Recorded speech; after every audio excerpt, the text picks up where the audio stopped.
Bienvenue dans la Batcave, ton nouveau repère pour explorer les secrets de l'entrepreneuriat à impact. Je suis Valentin, ton hôte, un jeune entrepreneur de 25 ans qui a plongé dans ce monde fascinant dès ses 18 ans. En 7 ans d'entrepreneuriat, j'ai acquis tout un tas de connaissances que je souhaite aujourd'hui partager. Chaque épisode sera une excursion dans les arcanes de cet univers fascinant où l'on démystifiera ensemble le mythe qu'entreprendre est facile. En parallèle, je te documenterai mon aventure avec OVA, mon projet entrepreneurial visant à révolutionner la gestion des déchets plastiques en entreprise. Un vrai documentaire hebdomadaire pour vivre avec moi les hauts et les bas de ce parcours passionnant. Ensemble, nous allons tester, expérimenter et apprendre pour transformer nos projets en exploits dignes des plus grands héros de Gotham. Allez, installe-toi confortablement et on se retrouve tout de suite dans l'épisode du jour.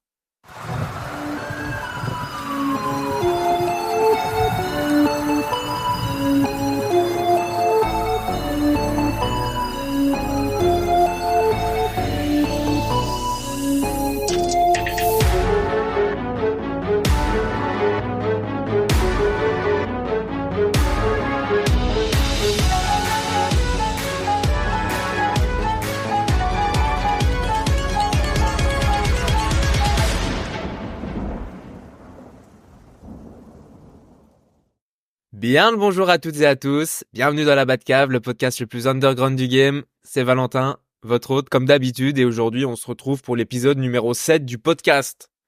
Entreprendre de façon durable avec l'entrepreneuriat à impact et l'économie sociale et solidaire. Alors là, je rigole parce que je vous vois et vous êtes en train de me dire mais qu'est-ce qu'il raconte, c'est quoi ces grands termes? Alors, calmez-vous, on va arriver dessus. Je vais prendre le temps de vous expliquer ça aujourd'hui. D'ailleurs, ça va être un épisode qui va être focus sur ça.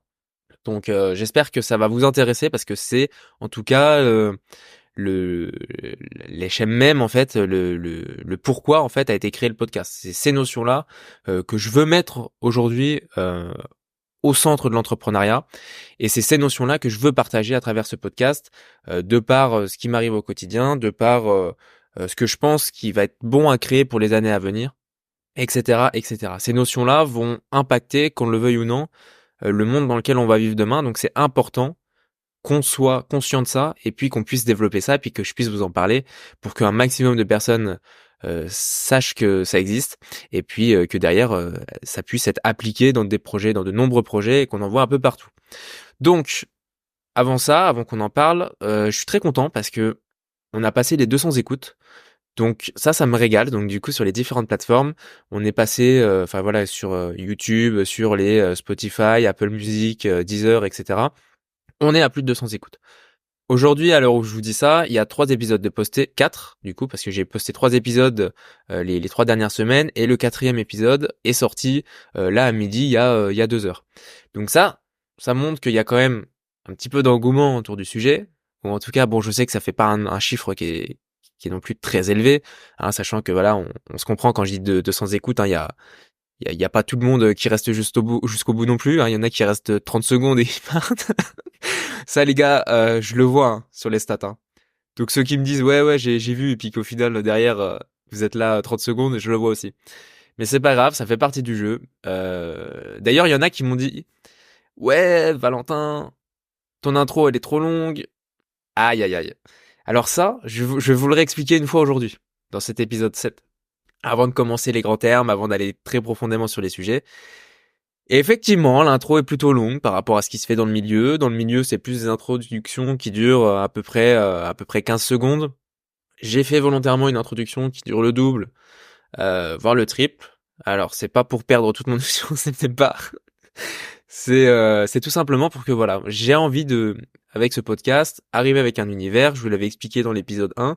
Donc ça passe par un environnement sonore, ça passe par poser les bases et des termes, poser une petite ambiance aussi au début du podcast et au début de l'épisode. Donc ça, voilà, ça fait partie du truc. Je veux que ce soit dans l'ADN du podcast. Et puis bah voilà, les gars, si c'est trop long, 1 minute au début du podcast, vous pouvez appuyer sur YouTube 2 fois sur votre écran si vous regardez ça si vous écoutez ça en tout cas sur YouTube. Sinon, c'est pareil sur les Apple Music, Apple Podcast et Spotify, etc. Il y a des petits boutons en bas, les gars. Vous appuyez 4 fois dessus, vous sautez l'intro et voilà. Mais c'est dommage parce que c'est le temps normalement que voilà je vous avais prévu pour que vous puissiez lancer l'épisode, vous installer confortablement, démarrer une activité et puis vous poser pour écouter et être pleinement concentré sur l'épisode. Bon, ça plaît pas à tout le monde, c'est pas grave, c'est le jeu, mais c'est en tout cas ce que moi je veux continuer à développer aujourd'hui, c'est cet univers-là. Donc bien, maintenant que j'ai fait ce point-là, j'aurais peut-être dû passer dessus dans les questions des auditeurs, mais tant pis. C'est passé là dans l'intro, ça m'est passé par la tête, donc je vous le dis. Donc tournez à passer les 200 écoutes, c'est top. Et aujourd'hui, je suis en big forme. Pourquoi? Parce que le soleil est vraiment de retour en Lorraine. On a eu des 25 degrés là cette semaine. Il fait beau, il fait chaud. Qui dit 25 degrés dit aussi voilà le plaisir d'aller faire des grandes marches. Il fait encore pas trop chaud. Oui, c'est un soleil qui est agréable. Il y a du vent, donc c'est des bonnes conditions pour aller faire un peu de marche et puis se balader, s'aérer l'esprit. Parce qu'on verra que c'est très important. Et d'ailleurs, dès que je vais avoir fini cet épisode, je pense que je vais aller me faire une petite marche pour me remettre dans le jus. Voilà. Donc ça régale, il fait beau, il fait chaud. Le début de l'été, c'est un plaisir. C'est un plaisir. Bon, alors par contre, je suis en forme mais énervé. Alors pourquoi? Parce que j'ai tout un paquet de fraudes en fait qui me sont tombés dessus en DM, donc sur le compte de la Batcave pour me vendre des formations IA,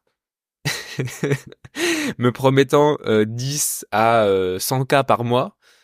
MDR. Les gars, vous avez pas lu ce qu'il y a écrit dans la description du compte en fait. Entrepreneuriat Impact. J'ai bien dit dans dans le premier ou deuxième épisode que tous vos dropshipping, vos formations, machin, enfin c'était pas ce qu'on allait faire avec ce podcast. Donc qu'est-ce que vous faites en fait? Qu'est-ce qui se passe? Les gars, stop. Pourquoi vous venez marceler comme ça? Donc pourquoi je vous fais un petit point là-dessus? Tout simplement parce que pour vous dire que en fait ces personnes-là, vous devez en avoir peut-être vous aussi qui vous tombent dans vos DM en permanence. Alors, j'ai rien contre les vendeurs de formations en ligne, je l'ai déjà dit. C'est louable de vouloir aider les gens et de les faire progresser moyennant de l'argent. Par contre, ce qui me saoule, c'est les big promesses, les énormes promesses qu'ils vont nous faire en permanence en nous disant frérot, tu vas devenir riche du jour au lendemain, j'ai une méthode secrète, tu vas passer de 0 à 1 million en un mois. Non les gars, ça n'existe pas, ça ne se fait pas ça. Ça ne se fait pas. Donc voilà, vous l'avez peut-être vous aussi dans vos DM, je sais pas. Mais en tout cas, voilà, je voulais faire un petit point là-dessus. Vous laissez pas avoir par ces gens qui vous promettent les méthodes miracles en un mois, vous transformez votre vie. C'est pas du tout ça. Surtout que, tous les êtres humains ils sont différents. Certains sont plus crédules que d'autres et c'est pas parce qu'il va suivre une méthode donnée par un mec qu'il va générer autant que le mec en question quoi.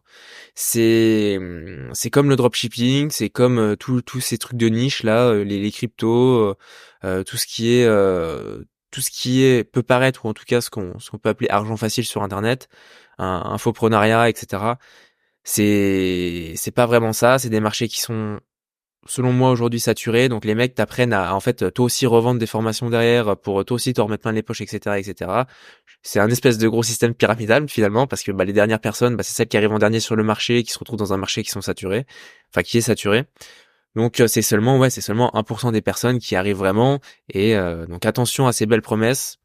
Et puis restez conscient que ce sont des paroles et pas des actes en fait, et que derrière ces formations, il y a pas souvent vraiment la vraie valeur qu'il y a, en tout cas qu'on nous promet à la base. Et quand en général on vous promet une valeur au début, générez tant par mois, faites ci, faites ça, permettez-moi d'en douter, c'est en général ça sent mauvais quoi, ça sent mauvais. Chacun est différent, chacun va appliquer les choses de manière différente. Des personnes ont des penchants naturels justement pour développer certains types de choses, de produits, etc. Ça peut être raccord avec vos valeurs ou pas en plus, donc ça peut être contre-productif pour vous. Enfin bref, il y a plein de facteurs qui influent là-dessus, qui font que vous serez plus ou moins intéressé et plus ou moins efficace, même si vous avez les méthodes. Donc trouvez votre truc à vous. Et enfin voilà, c'est ça ma conclusion là-dessus. C'est trouver votre truc à vous qui vous fait kiffer, qui vous permet qui vous passionne ou autre et qui vous permettra par la suite de gagner de l'argent. C'est pour ça que j'ai développé ce podcast. C'est pour parler de ces choses-là. C'est pour parler de ces choses-là et dire que c'est possible, de montrer des manières dont ça peut être possible aussi. Et, et vous le verrez par un moment donné quand j'arriverai à. Alors je le ferai pas tout de suite ça. Je vais encore passer une paire de mois comme ça à vous faire des épisodes en solo pour bien vous expliquer l'entrepreneuriat, vous expliquer ma vision des choses, vous faire un petit suivi de mon aventure perso dans l'entrepreneuriat aussi. Mais derrière, il y aura aussi tout cet aspect où j'essaierai à un moment donné d'inviter des personnes sur ce podcast pour qu'elles puissent parler elles aussi de leurs avancées, de ce qu'elles ont appris, de ce qu'elles ont compris de l'entrepreneuriat et de cette façon de voir l'entrepreneuriat. Donc en faisant de l'impact, en étant dans l'ESS, en partageant des vraies valeurs humaines et environnementales qui soient bonnes pour tout le monde finalement. Voilà. Donc par contre, voilà, hein, je leur dis là parce que je tape un peu sur les, enfin je tape un peu, je mets un disclaimer sur les vendeurs de formation. Je m'exclus pas un jour de vendre bon, ce serait pas des formations, ce serait, enfin si peut-être sur des sujets spécifiques ou vous vendre un peu mes manières de faire, mes méthodes, des outils, ce genre de choses. Mais en tout cas, moi, je me permettrai jamais de vous promettre en fait des dizaines de milliers d'euros chaque mois en plus en appliquant ces méthodes-là. C'est propre à chacun. Alors bien que ça fasse bien dans le discours commercial en garantissant à des gens de gagner hyper bien leur vie, de devenir riches en suivant une méthode, certains y arrivent, d'autres non, et il faut toujours prendre ça en compte aussi. Donc en tout cas, voilà, peut-être que j'en ferai un jour, je sais pas. Mais bref, tout ça pour vous dire qu'ils m'ont saoulé et ça m'a pété les couilles d'avoir tous ces gars qui me tombent dessus en DM pour avec des messages d'approche nuls. Mais nuls. Les gars, s'il y en a un parmi vous qui fait ça, mais ça va pas le faire. Ça va pas le faire. Je sais pas si c'est enfin bref, je vais pas m'étaler sur le sujet sans s'étendre, on a autre chose à voir aujourd'hui, mais en tout cas voilà, il y en a, vous avez des approches qui sont nulles les gars. Apprenez à faire de la prospection, apprenez à revoir vos méthodes d'attirer l'attention, etc. Il y a un mec qui m'a envoyé aujourd'hui. Le mec m'envoie en DM aujourd'hui et il arrête. Il dit rien d'autre. C'est quoi le qu'est-ce qui se passe? Qu'est-ce qui se passe? Enfin bref. Donc aujourd'hui, voilà, on a du boulot. Je vous réserve une surprise dans la rubrique les gadgets d'Alfred. Et le sujet principal du jour, ça va être de vous faire comprendre les notions et les enjeux principaux autour des notions d'ESS, donc économie sociale et solidaire, et d'entrepreneuriat impact. Je pense qu'aujourd'hui, c'est des choses qui sont impératifs pour notre société. Donc on verra voilà ce dont on va parler aujourd'hui. Donc le plan aujourd'hui grosso modo, Batman versus Wild, on va parler ça ESS entrepreneuriat impact. Ensuite, on ira sur une petite rubrique gadget d'Alfred dans laquelle je vous parlerai de ma petite surprise. Et bien sûr, il y aura le j'ai cliqué sur la rubrique la mini rubrique j'ai cliqué sur pour vous montrer un peu sur quoi j'ai cliqué cette semaine qui m'a plu. Et puis on enchaînera directement avec la rubrique Road to Dark Knight, donc la rubrique défi. On fera le point sur ce que je vous avais demandé de faire la semaine dernière. Et puis on parlera aussi du défi de la semaine. Et puis je pense qu'on sera pas mal. On aura fait déjà un bon épisode, je pense. Donc du coup, Batman versus Wild, ça commence tout de suite. Let's go.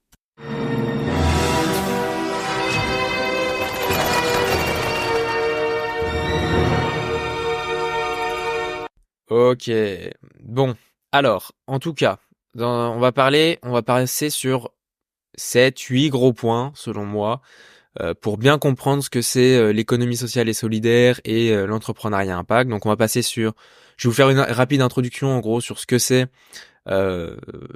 l'économie sociale et solidaire, les différents types d'organisations ensuite qui interviennent dans l'économie sociale et solidaire. En point numéro 3, on verra les enjeux environnementaux et sociaux autour de ces notions-là. On passera ensuite plus en profondeur sur l'entrepreneuriat impact, mais on verra que c'est grosso modo la même chose, la même appellation en tout cas, si ce n'est les objectifs par rapport à l'ESS que l'ESS. Ensuite, on ira sur une rubrique 5, les avantages et les défis de l'ESS et de l'entrepreneuriat impact. Rubrique 6, le modèle d'affaires de l'ESS et de l'entrepreneuriat impact. Rubrique 7, les stratégies de financement, parce que on verra que ça se finance pas tout à fait de la même façon et ça peut même être plus avantageux pour vous ces types de financement par rapport à ces notions-là. Et ensuite, on parlera rapidement de la mesure d'impact pour finir, parce que c'est un sujet qu'on approfondira plus en profondeur dans un autre épisode dédié. Donc, alors, on va passer tout de suite. Donc, première partie, introduction à l'économie sociale et solidaire, donc l'ESS. Donc, l'économie sociale et solidaire, en fait, qu'est-ce que c'est exactement? C'est quoi?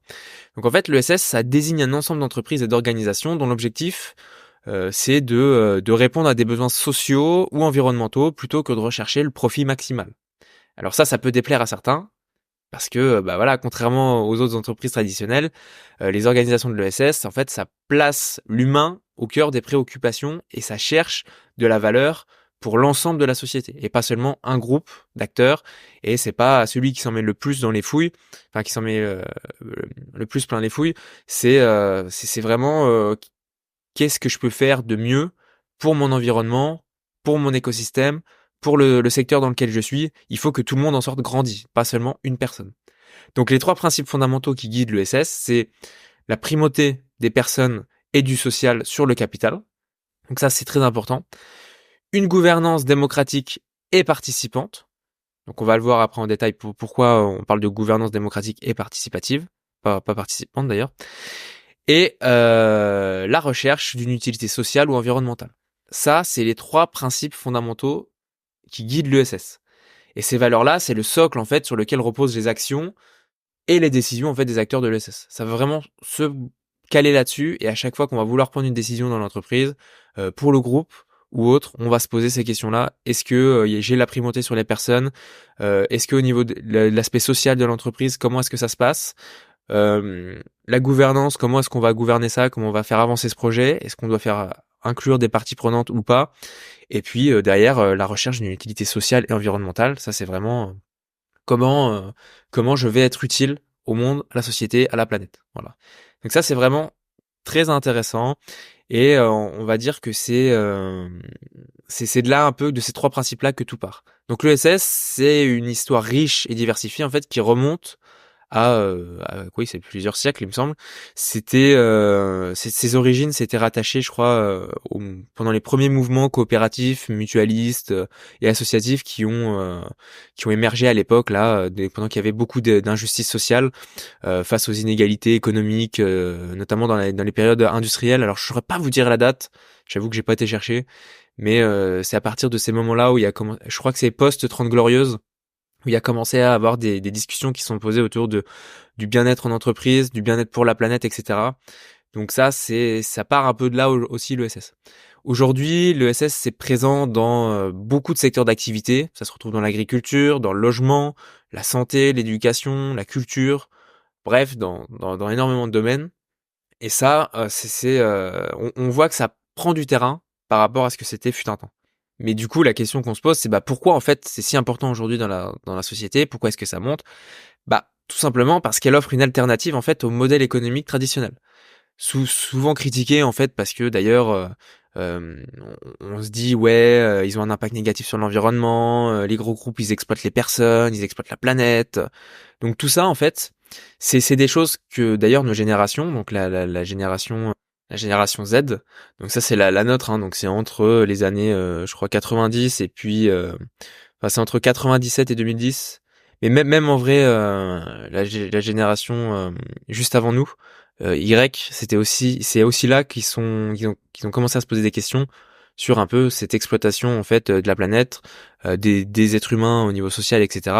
Avant, on va dire que nos parents, arrière-grands-parents, ça c'était quelque chose qui c'était pas vraiment dans l'ordre du jour. C'était on travaillait une fois dans une entreprise et on y allait une fois et on y restait toute notre vie. On faisait carrière dans cette entreprise. Aujourd'hui, il y a tout un truc de dire en fait je vais travailler 2 ans dans une boîte, 2 ans dans une autre. Hop, j'arrête de travailler pendant tant d'années. Je prends du temps pour moi. Je vais en vacances. D'ailleurs, j'ai écouté un podcast qui parlait de ça, c'était l'Institut des Libertés, donc il y avait Charles Gave et sa fille Emmanuelle Gave, qui parlent de ces différents stéréotypes entre les différentes générations. C'est un épisode qui est très intéressant d'ailleurs.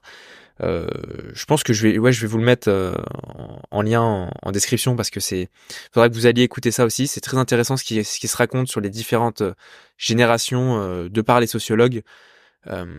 Je pourrais pas vous le refaire là, mais en tout cas, ils ont pris 1 heure, eux, pour en parler, pour parler des boomers aussi, hein, qui ont un peu exploité, on va dire, qui ont pas exploité, mais qui ont été très bien pendant quelques années en pensant à leur petite personne, et puis les autres d'après, en fait, c'est pas notre intérêt, de toute façon, nous, on sera mort. Donc ça, cette pensée très individualiste là, ils viennent en parler. En tout cas, ils amènent un peu des éléments autour de ça, de par les sociologues, etc. Donc vous verrez un peu si vous regardez ou vous écoutez ce podcast que il y a différentes façons de voir les choses et que entre les différentes générations justement. Et ces générations Z, X, Y, Boomer, etc. Il y a les alphas encore, je crois, qui arrivent derrière. après 2010. Donc vous voyez que, enfin, ça passe et il y a vraiment une évolution sociale et culturelle qui est en train d'exploser quoi. Donc il faut se comment se rattacher à ça. Il faut en être conscient pour pouvoir parler au plus de monde possible et de proposer des modèles d'entreprise qui parlent au plus de personnes possible. Parce que si vous aujourd'hui vous créez pas une entreprise qui s'adaptera à la prochaine génération, donc les alphas, etc., vous allez être dépassé complet. Et vous allez vous retrouver dans le même stade que vous aujourd'hui, vous vous dites ah ouais maintenant j'ai pas envie d'aller travailler dans un gros groupe parce que ils m'exploitent, ils font ci, ils font ça, ils font ça. Vous aurez là un peu le même état d'esprit je veux pas travailler comme ont travaillé mes parents à l'époque ou ce genre de choses. Donc voilà, important d'avoir ça en tête. Et je vous mets du coup l'épisode en description, ça pourra vous intéresser. Donc tout ça pour dire que finalement, en fait, aujourd'hui, on place les valeurs de solidarité, de démocratie, de durabilité au cœur des activités, en tout cas dans ces organisations de SS, et ça continue enfin en tout cas ça contribue, on va dire, à développer une économie, à construire une économie qui est plus juste, plus inclusive et plus durable. Alors, quand je dis plus inclusive, plus juste et plus durable, etc., je suis pas en train de vous faire un discours, euh, comment je peux dire ça, pour pas heurter peut-être certains, mais d'extrême gauche ou quoi, en disant ouais, enfin sous forme hippie ou autre. C'est pas du tout le point de vue. Aujourd'hui, je pense que c'est important de se projeter sur ces enjeux-là parce que on va être de plus en plus confronté à plein de choses dans les décennies à venir. Plein de choses, on y reviendra peut-être dans d'autres épisodes, je vais pas m'étaler dessus, mais en tout cas voilà, il faut être préparé et il faut se préparer et pour se préparer à tout ça, il faut des modèles d'entreprise qui soient flexibles, agiles, qui soient durables et qui n'exploitent pas les gens si vous voulez pas avoir de scandale sur le dos et qui ruinent l'image de votre entreprise en fait. Donc il faut avoir pas mal de notions au final, pas mal de valeurs et c'est grosso modo là-dedans que ça dans tout ce genre de choses-là, ces notions et ces valeurs-là que se retrouve l'ESS. Donc en plus il y a de nombreuses études qui montrent que les entreprises qui sont dans l'ESS, qui pratiquent ça, sont souvent plus résilientes en fait et innovantes, plus performantes que leurs homologues traditionnels en fait. Parce que on a, comme je vous l'ai expliqué, pas mal de choses qui diffèrent au niveau du fonctionnement interne, de la raison d'être, des valeurs, etc. Donc grosso modo, l'ESS ça représente une voie d'avenir pour la société, une voie qui place l'humain en fait et la planète au centre des préoccupations. C'est vraiment là-dessus qu'est tourné l'ESS. Donc ça c'était super important que je vous fasse un point là-dessus. Ensuite, il y a les différents types, donc ça c'est donc partie 2. Il y a les différents types d'organisation de l'ESS. Donc dans l'ESS, parce que là on parle d'économie sociale et solidaire, on parle forcément d'entreprise, mais il n'y a pas que ça. Il y a diverses formes juridiques en fait et structures organisationnelles qui sont utilisées par les acteurs de l'économie sociale et solidaire. Donc ces différentes formes d'organisation en fait ça reflète deux choses: la diversité et la richesse qu'il peut y avoir dans l'ESS. Et ça représente aussi, ça reflète la capacité à s'adapter aux besoins spécifiques des communautés et des territoires. Parce que c'est aussi quelque chose, l'ESS, qui est très tourné territoire, où on a une approche qui est très terrain, et où on va essayer de faire remonter des besoins qui sont existants sur un territoire. On va aller se poser des questions aux acteurs. Ah ok, qu'est-ce qui se passe effectivement dans cette région? Est-ce qu'on a des problématiques? Est-ce qu'on est en manque sur certaines ressources clés, stratégiques? Et là ensuite, on peut commencer à mettre des diagnostics et puis se dire ah bah oui effectivement on n'a plus personne qui travaille ou qui fournit de travail je sais pas à des personnes en situation de handicap. Et là par exemple il y a possibilité de recréer une structure parce qu'on a recensé plein de besoins qui tournaient autour de ça. Donc c'est ça, c'est cette capacité à s'adapter aux besoins spécifiques, surtout sur les territoires et en particulier de certaines communautés qui sont euh, peut-être en fragilité, enfin comme je dis communautés ou secteurs qui sont secteurs d'activité qui sont en richesse, pas en richesse, en fragilité depuis quelques années quoi. Donc on va commencer tout de suite. On va commencer tout de suite. Donc au niveau des différentes structures, on a tout ce qui est coopérative. Donc ça c'est une des formes les plus emblématiques de l'ESS.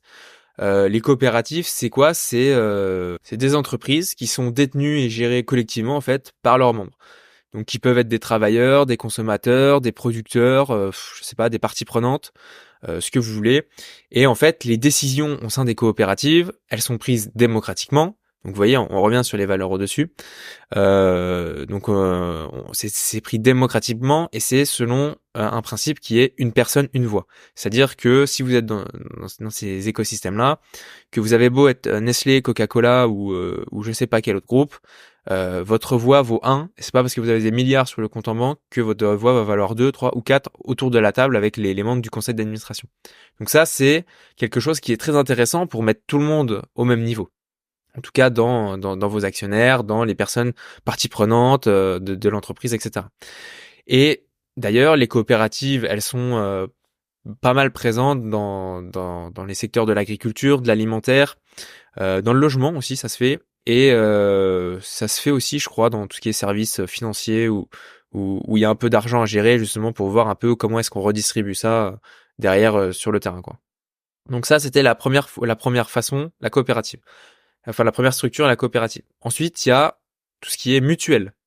Donc les mutuelles, c'est des organisations à but non lucratif qui fournissent principalement c'est des services d'assurance ou de prévoyance santé à leurs membres. Santé ou autre même d'ailleurs. Il me semble qu'il n'y a pas que des prévoyances santé. Et ces mutuelles, elles sont fondées sur le principe de la solidarité et de la mutualisation des risques. C'est ce qui leur permet en fait d'offrir des produits, des services à des tarifs avantageux. C'est pour ça que d'ailleurs tout ce qui est vos assurances de voiture, vos assurances personnelles, logement, etc. ou autres, ça fait partie de ce genre de structures-là. Donc c'est des structures qui peuvent être d'ailleurs dans l'ESS. Elles ne le sont pas toutes parce qu'elles ne font pas toutes les démarches pour rentrer dans ces moules-là. Ça les intéresse, certaines ne sont pas intéressées par ça, mais d'autres, en fait, ils voient justement un avantage concurrentiel et puis un argument supplémentaire auprès de leurs clients, en leur montrant que en fait, elles sont engagées vers leurs clients. Donc ça, c'est intéressant et important aussi. Donc il y a ça, et puis qu'est-ce que je peux vous dire là-dessus? Donc ouais, ça voilà, ça, les mutuelles, ça couvre pas mal de domaines, santé, prévoyance, assurance vie. Enfin, il y a pas mal de choses. Il y a pas mal de choses. Donc basé sur la mutualisation des risques pour que tout le monde ne paye pas le même tarif, que ce soit pas un coût exorbitant pour une personne, mais un petit coût réduit pour tout le monde. Donc ça, c'est des modèles économiques qui se font et qui peuvent aussi potentiellement être un modèle économique viable pour votre entreprise. Peut-être que vous aujourd'hui, vous allez monter une entreprise ou un projet, vous vous dites ah bah en fait peut-être que la bonne structure pour moi ce serait de créer ça sous forme de mutuelle parce que c'est un organisme à but non lucratif par contre, mais qui derrière peut permettre de rendre service à divers un nombre incalculable de personnes quoi, en diminuant les coûts d'accessibilité à votre offre de service ou de produit. Enfin non, ce sera plutôt un service du coup. Ensuite, partie 3, il y a tout ce qui est les associations. Parce que ça aussi, c'est des acteurs qui sont importants dans l'ESS. Et les associations, bah, c'est quoi? C'est des structures à but non lucratif aussi, qui, à but non lucratif, pas lucratif, qui poursuivent bah, des objectifs d'intérêt généraux. Donc, c'est principalement voilà de la promotion de la culture, de l'éducation, du sport, de l'environnement. Elles sont souvent financées d'ailleurs par des subventions publiques, ou des dons privés, ou des cotisations de par les membres. Et ça, c'est beaucoup d'associations sont inscrites, en tout cas dans des démarches ESS, d'économie sociale et solidaire, pour justement, pareil, ramener des membres, montrer aux politiques qu'ils sont engagés à faire quelque chose d'intérêt général et que il y a des bonnes pratiques qui sont mises en place en interne pour accéder à plus de subventions ou plus de dons privés, pour avoir un plus gros impact, une plus grosse résonance sur le territoire, etc. Ensuite, numéro 4, on a tout ce qui est les fondations. Donc les fondations, c'est quoi? C'est des structures juridiques qui ont pour mission de financer des actions d'intérêt général aussi. Donc là, on est souvent, enfin c'est d'ailleurs c'est pas souvent, c'est tout le temps quand on crée une fondation, c'est bien souvent des entreprises qui créent des fondations, des particuliers, ça se peut aussi, mais à part Bill Gates ou des personnes extrêmement riches, il n'y a pas beaucoup de particuliers autour de vous, à mon avis, qui créent des fondations. Ou alors ça peut être des collectivités publiques parce que voilà il y a de l'argent qu'il faut redistribuer et ça peut se redistribuer sous forme de subventions, de bourses. Ça peut être des bourses à l'entrepreneuriat par exemple, des bourses de projets ESS, des projets verts, etc. ça peut en faire partie. Et c'est d'ailleurs ce que font souvent les fondations des entreprises, parce que c'est de l'argent qui se fait défiscaliser, il me semble. Et donc tu es une entreprise, tu crées ta fondation, tu défiscalises l'argent de ton entreprise dans ta fondation, et après tu redistribues cet argent, par exemple, si je dis pas de conneries, à des fonds. Enfin, ça peut être dans du privé, ça peut être dans des labos de recherche, ça peut être à des porteurs de projets ou autres, sous forme de bourse, subvention ou quelque autre besoin financier, quoi, financer un voyage pour l'entreprise, etc., etc. Ça se fait beaucoup par les Américains, les fondations, parce que il y a apparemment plein de cash, voilà. Et enfin, il y a en cinquième place, il y a toutes les entreprises dites ESUS, donc les entreprises d'utilité sociale, qui sont des entreprises en fait dont la finalité c'est principalement un objectif social ou environnemental. Donc contrairement aux coopératives ou aux associations, les entreprises de type ESUS, en fait, elles peuvent avoir une structure capitalistique et redistribuer des dividendes à leurs actionnaires. Mais elles sont tenues de réinvestir une partie de leurs bénéfices dans la réalisation en fait de leur mission sociale ou environnementale. Parce que quand elles prennent ces statuts-là, ESUS, ou alors il me semble qu'il y en a d'autres, hein, mais alors j'ai plus les noms exacts, mais j'en ai qu'une là sous les yeux, c'est ESUS, et ça permet, enfin il me semble qu'il y a toutes les entreprises, enfin les notions de entreprise à mission, ce genre de choses qui sont en train de se répandre, qui sont de plus en plus en train de se répandre, dans lesquelles, en fait, quand vous passez en entreprise à mission, vous dites, voilà, moi, ma mission avec mon entreprise, c'est, je sais pas, lutter contre la fonte des neiges, et du coup, tu dois absolument avoir une partie de ton chiffre d'affaires annuellement. Alors, je sais plus c'est combien, ça c'est, je crois que c'est dépendant de chacun au niveau de son engagement, mais qui peut dire, je reverse tant de pourcents à telle cause ou à tels objectifs pour lutter contre ça, ça, ça. Donc ça, c'est un des sujets majeurs, en tout cas, dans enfin, c'est une des formes majeures d'organisation de l'ESS. Donc voilà, vous avez vu qu'il y a, du coup, chacune de ces formes a des spécificités, des avantages. Elles partent toutes d'une même ambition, c'est contribuer, en fait, à la construction d'une société plus juste, plus solidaire, plus durable, en fait, tout simplement. Donc ça, c'est les principales structures d'organisation. Ensuite, grand 3, on va passer sur les enjeux sociaux et environnementaux. Donc ça, en fait, on sait que là-dessus, il y a énormément aujourd'hui de défis sociaux, environnementaux qui sont devant nous dans la société. Il y en a beaucoup qui en font des sujets de bataille d'ailleurs, et ça c'est c'est un fait. Hein. Il y a vraiment des problèmes sociaux, environnementaux. Il faut que des gens se posent sur ces problèmes-là et proposent des solutions. Moi, par exemple, dans mon cas à moi, avec Ova, je me suis posé la question de ce qui était fait aujourd'hui pour les déchets plastiques, comment c'était trié, comment c'était valorisé, comment c'était recyclé, etc., comment c'était géré. Et je me suis rendu compte qu'il y avait certains manques, en fait. Donc, j'ai décidé de créer une entreprise qui permet de combler ces manques en allant petit à petit rencontrer les différents acteurs de la chaîne de valeur industrielle du recyclage pour pouvoir proposer des solutions alternatives ou proposer des solutions là où il y a des manques. Ça, c'est vraiment ce que je veux développer aujourd'hui.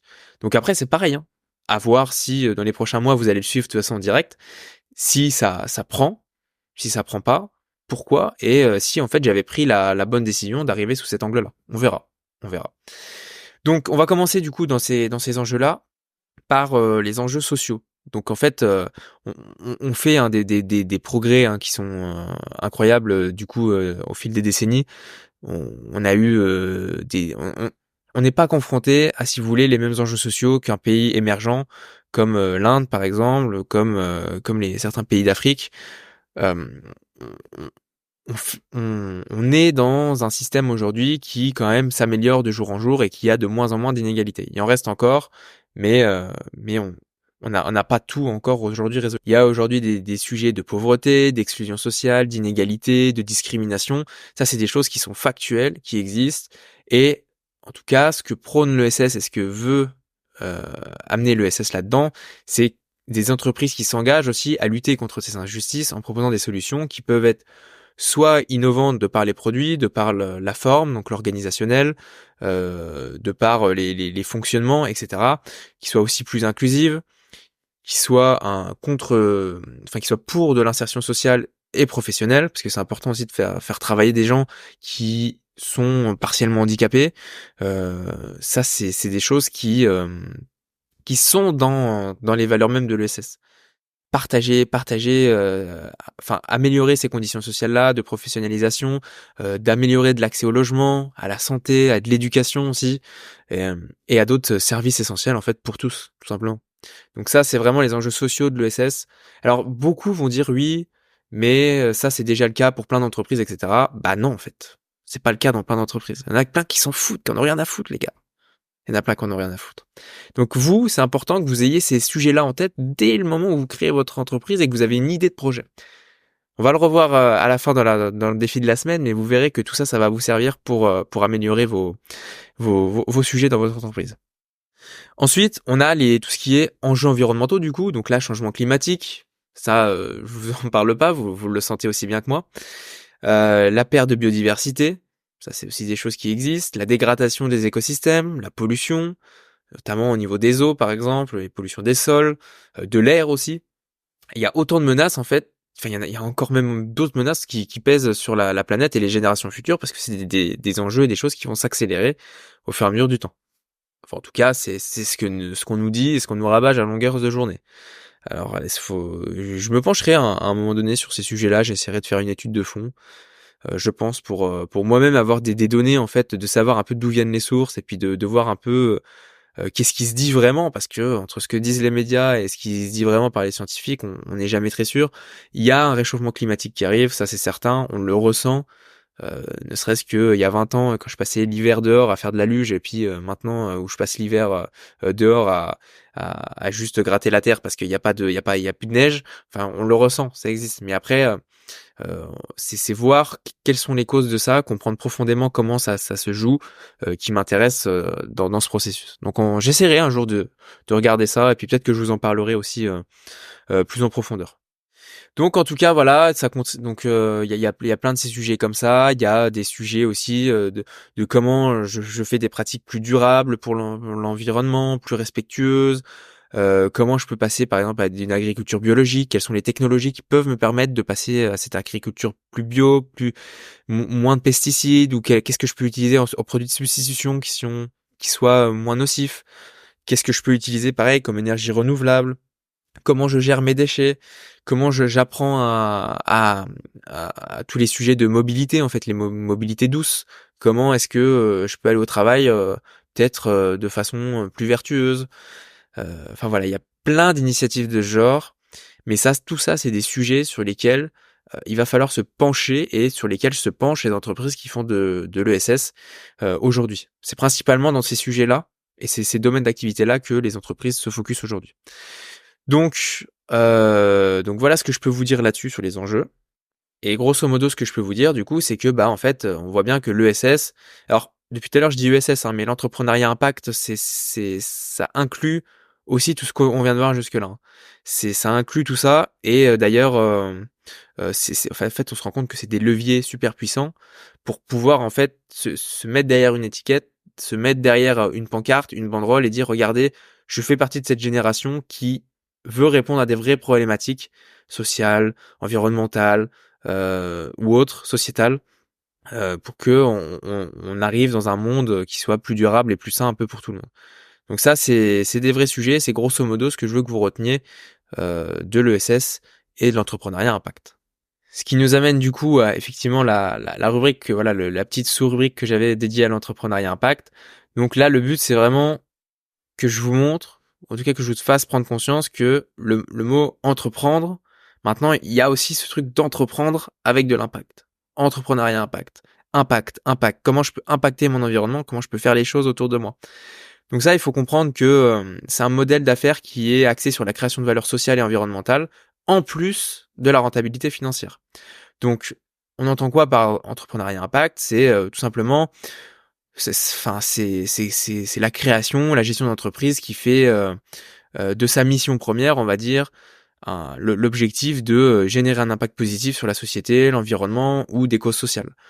Donc c'est des entreprises qui intègrent des considérations sociales, environnementales dans leur modèle d'affaires et qui cherchent à créer de la valeur avec ces sujets-là, et surtout sur le long terme en fait pour l'ensemble des parties prenantes et pas seulement les actionnaires. Donc c'est-à-dire que les parties prenantes, en tant que salarié, vous êtes une partie prenante de l'entreprise. Les fournisseurs sont une partie prenante de l'entreprise. Donc ça, c'est tout le monde est dans la même boucle et le but c'est de créer une chaîne de valeur qui soit solide, durable, basée sur des relations, basée sur des vrais principes, basée sur des vrais produits, etc.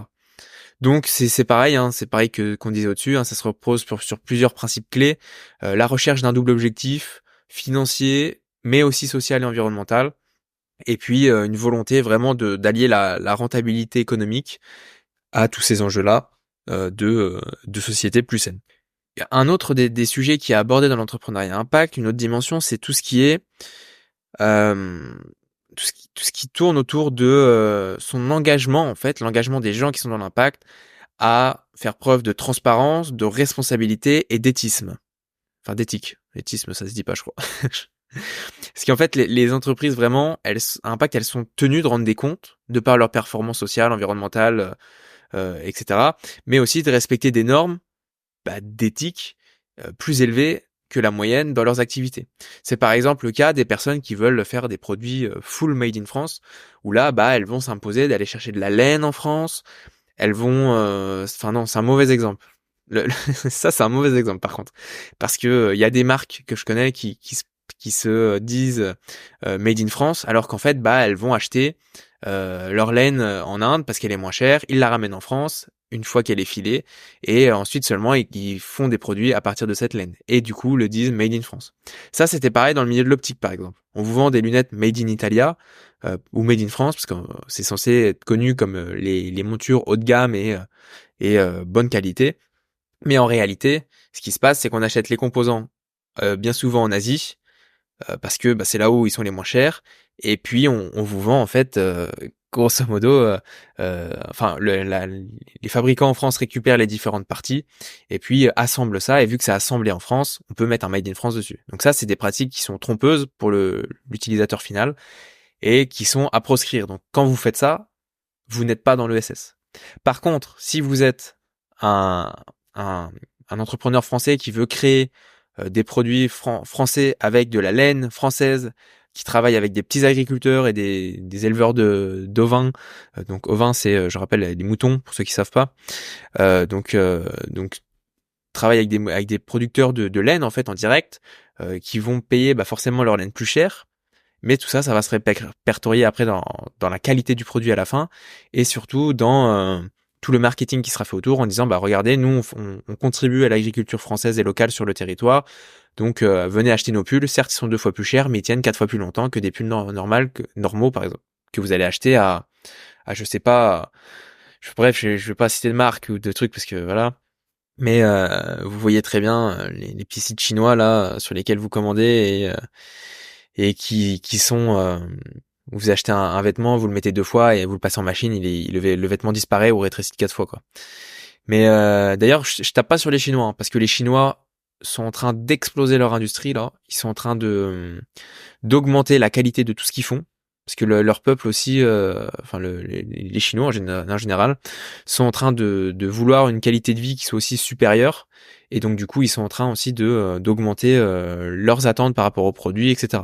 Mais par contre, la Chine reste toujours des bonnes des bonnes expatriations. Alors je sais pas si on peut dire ça comme ça, mais en tout cas des bons importateurs de produits. Vous pouvez leur demander de travailler des produits vraiment dans la profondeur, de faire des trucs vraiment très quali, ils vous les feront. C'est juste que la plupart des gens ont utilisé ces producteurs et ces fournisseurs-là aujourd'hui pour fournir des produits à moindre coût et vous les vendre une blinde, comme le font la plupart des gens en dropshipping.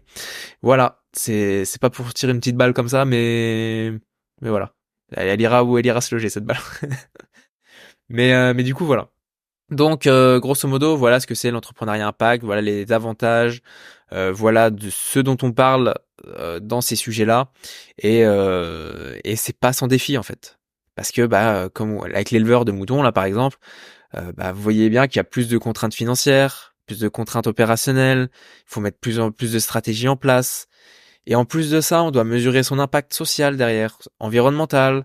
Ça peut être complexe à faire, ça peut coûter de l'argent, ça peut nécessiter des outils particuliers, des méthodes spécifiques. Mais ça, c'est au bon vouloir de chacun en fait. C'est si moi aujourd'hui je suis fier de créer mon produit et j'ai envie de promouvoir un bon produit, j'ai tout intérêt à ce que le plus de monde possible le sache, que je fais des bons produits. Donc ça, voilà, ça c'est un sujet qui est important. Comment mettre ça en avant maintenant auprès des clients qu'on fait de l'ESS et que c'est meilleur pour tous. Il y a des sujets de communication là. Donc maintenant parlons donc dans cette mini rubrique 5, donc des avantages et des défis de l'ESS et de l'entrepreneuriat impact. Donc là, on est vraiment sur quelque chose qui offre une vision alternative de l'entreprise, qui est axée sur la création de valeur, qui est donc la valeur qui est sociale ou environnementale. On a des approches qui sont diverses. On a des entrepreneurs qui ont des opportunités de créer des entreprises qui ont vraiment du sens, qui contribuent positivement à la société et qui permettent de s'épanouir en fait professionnellement en accord avec ses propres valeurs personnelles. Donc ça, c'est déjà un énorme avantage. Ensuite, on a on a enfin un nom à mettre sur un type d'entrepreneuriat qui permet de répondre à des besoins sociaux ou environnementaux qui sont pas satisfaits aujourd'hui. Donc là, on propose des solutions innovantes, inclusives ou autres, en fait, en s'attaquant aux défis les plus pressants de notre époque. Et ça, c'est super important et c'est un des bons avantages et des beaux défis qu'offre l'entrepreneuriat impact, en fait. Ensuite, un autre désavantage que ça peut vous offrir, c'est que tu offres des solutions à impact et du coup, tu as des opportunités de différenciation et de compétitivité qui sont juste gigantesques sur ton marché. Parce que de plus en plus de consommateurs et d'investisseurs, ils sont sensibles en fait aux enjeux sociétaux et environnementaux et ils sont prêts à soutenir les entreprises qui partagent des valeurs fortes. Donc que ce soit en adoptant une approche centrée sur l'impact, sur les entrepreneurs qui ont des forts caractères ou des fortes personnalités. Donc t'as des donc ces entreprises-là, en fait, elles peuvent fidéliser plus facilement une clientèle engagée et qui sont prêtes à passer à l'action. Donc à acheter des produits, à se donner, à bouger et à être mobile en fait. Donc ça, c'est des choses qui intéressent pareil les consommateurs, qui intéressent aussi les investisseurs et puis les pouvoirs publics. Ça, il faut pas l'oublier, c'est aussi super important. Mais bien évidemment, il y a forcément des défis qui sont un peu plus complexes là-dessus. C'est que qui sont liés à ça, c'est effectivement, tu es aujourd'hui une entreprise impact, tu demandes des financements ou autres pour pouvoir financer ton produit qui coûte 3 fois plus que le concurrent. Il y a une problématique là-dessus de euh, s'engager s'engager là-dedans, sachant que ça va être plus dur que de se faire une boîte traditionnelle, que ça va être plus compliqué parce que on va vouloir aller chercher des certifications, on va vouloir aller chercher une certaine qualité, on va aller chercher une certaine complexité qui vont nécessiter des méthodos, des outils spécifiques. Et ça, c'est un frein, c'est compliqué. C'est compliqué de faire comprendre en fait aux institutionnels, au pouvoir public, au grand public qu'il y a ces vrais enjeux-là derrière les produits et que aujourd'hui il faut se sensibiliser, il faut se mobiliser l'ensemble de la société autour de ces enjeux-là pour pouvoir ensuite vendre nos produits et puis leur dire regardez ça coûte plus cher mais c'est pas pour rien.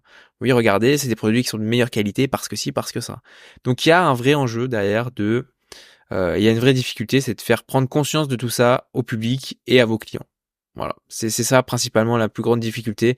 Faire comprendre ça aux politiques, faire comprendre ça aux institutionnels et à vos clients. Donc voilà ce que je pouvais vous dire là-dedans. Donc maintenant, on va passer à la rubrique 6 ou 7, je sais plus, la mini rubrique 6 ou 7. Les modèles d'affaires de l'ESS et l'entrepreneuriat impact. Donc ça, comme on l'a vu, du coup, tout à l'heure, il y a une multitude, en fait, d'organisations de l'ESS qui ont une grande variabilité dans leur modèle d'affaires. Ça va de la coopérative, de la mutuelle, des associations, de la fondation. Bref, il y a plein de finalités différentes, que ce soit sociales ou environnementales. Plein d'engagements aussi d'utilité, qui soient collectives ou publiques. Et tout ça, ces engagements-là viennent avant la recherche du profit personnel. Donc, ce que je veux vous dire, moi, dans cette rubrique-là, c'est qu'il y a différents types de modèles d'affaires qui peuvent être adaptables en fait ou utilisables en fonction de si vous êtes une coopérative, une entreprise, ESUS, si vous êtes une mutuelle ou autre. Mais ça c'est pareil, c'est pas des cas de figure traditionnels dans lesquels vous dites je vais créer une mutuelle, je vais créer une ESUS, je vais créer une association. Vous pouvez avoir des projets d'entrepreneuriat et aller vers ces modèles d'affaires là. Vous pouvez aller vers ces modèles d'affaires là. Et après, il y a d'autres modèles aussi. Hein. Vous pouvez très bien être une SAS Et puis quand même avoir ces valeurs-là décrites dans vos statuts, ou tout simplement de porter des valeurs en interne sans forcément le revendiquer en étant sous ces étiquettes ESS-là.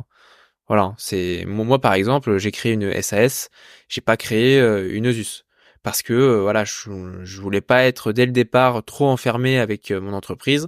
Donc je préfère partir dans un premier temps sur une SAS et puis ensuite derrière aller potentiellement une évolution sur une entreprise à mission, sur des labels potentiellement aussi qui il existe une multitude de labels, ça aussi hein, j'en reparlerai peut-être à un moment donné qui permettent, on en parlera, c'est des labels dans mesurer l'impact, dans l'épisode que je ferai sur la mesure de l'impact. Et, euh, et du coup, voilà, il y a plein de choses à voir là-dessus et des modèles d'affaires qu'on n'a pas forcément l'habitude de voir. Donc il y a une grande diversité là-dessus, sur ces modèles d'affaires-là. Et vous pouvez avoir un modèle d'affaires tout à fait classique aussi, hein. C'est aussi le but.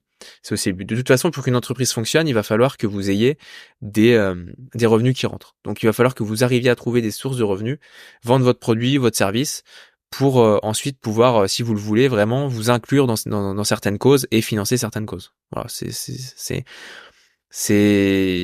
logique, mais il faut bien comprendre un peu ce système-là aussi pour vous dire que vous pouvez avoir plus d'impact que vous ne le pensez.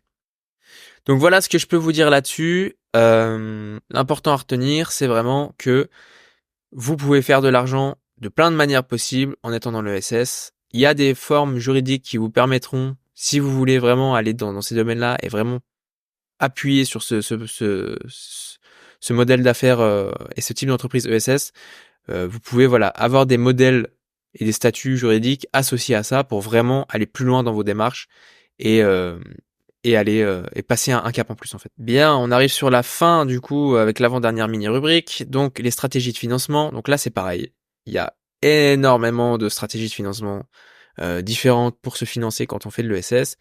On en reparlera en détail dans l'épisode sur les financements et comment on finance son projet. Sachez juste que il y a des sources de financement public, parce que des projets d'ESS en fait, il y a des subventions et des financements publics qui sont dédiés en fait par les régions, par les villes, par les organismes nationaux ou internationaux d'ailleurs. Ces financements ils sont souvent destinés à soutenir en fait des initiatives sociales, environnementales, d'utilité publique, même de l'insertion pro, hein, ça se fait aussi, du logement social, la transition éco. Ça se fait super bien quand vous parlez, enfin quand vous allez chercher ces financements publics, bien dire que voilà, il y a une utilité pour la société, pour l'environnement, pour le territoire, et en général, ça devrait passer. Ensuite, il y a tout ce qui est les sources de financement privé.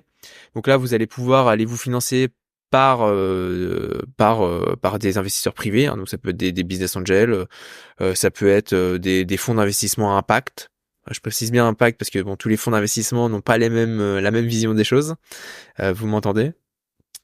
Et ça peut être quoi d'autre? Ça peut être des fondations philanthropiques. Ça peut être des fondations du coup.